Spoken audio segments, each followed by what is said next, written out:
तो mid day prime की शुरुआत में चलिए सबसे पहले आपको लिए चलते हैं केंद्रीय मंत्री शिवराज सिंह चौहान के कार्यक्रम में, जहां वो संबोधित कर रहे हैं। और इसलिए मैं आज कह रहा हूं, ये संकट साधारण नहीं है, केवल पर्यावरण का नहीं है। ये संकट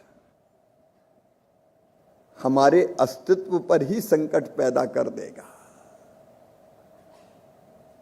और इसलिए चिंतित दुनिया है। हमारे प्रधानमंत्री नरेंद्र मोदी जी ने इस संकट से निपटने के लिए भारत के कुछ लक्ष्य तय किए। नेट जीरो का टारगेट 2070 तक, मैं उस पर बाद में आऊंगा, लेकिन 2050 तक अगर यह स्थिति रही तो पर्यावरण के संकट के कारण कैसी विकट स्थिति होगी। आज मैं चेताना चाहता हूं, संयुक्त राष्ट्र संघ, मैं नहीं कह रहा, संयुक्त राष्ट्र के संघ के अनुसार 2050 तक यही स्थिति ही तो दुनिया के शहरों में 2.4 अरब लोग जल संकट का सामना करेंगे, पानी के लिए परेशान होंगे। यदि से अभी से जल संरक्षण नहीं किया गया तो पीने के पानी की समस्या और गंभीर होगी। और यह अनुमान भी है कि 2050 तक लगभग 1 अरब लोगों को बाढ़, समुद्र के बढ़ता हुआ जल स्तर और अन्य जलवायु आपदाओं के कारण अपना घर छोड़ना पड़ेगा। इसी रिपोर्ट के अनुसार जंगल कम होने का मतलब कम वर्षा, अधिक गर्मी, जैव विविधता को नुकसान,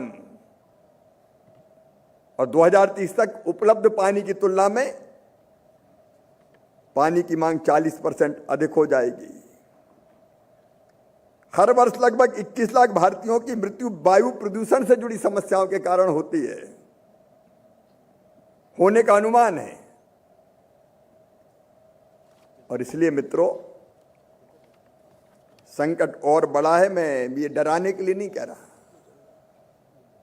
मैं केवल वास्तविकता आपको बता रहा हूं। केवल जलवायु परिवर्तन के कारण 2050 तक वैश्विक सकल घरेलू उत्पाद में हर साल 4% की कमी आने की संभावना है।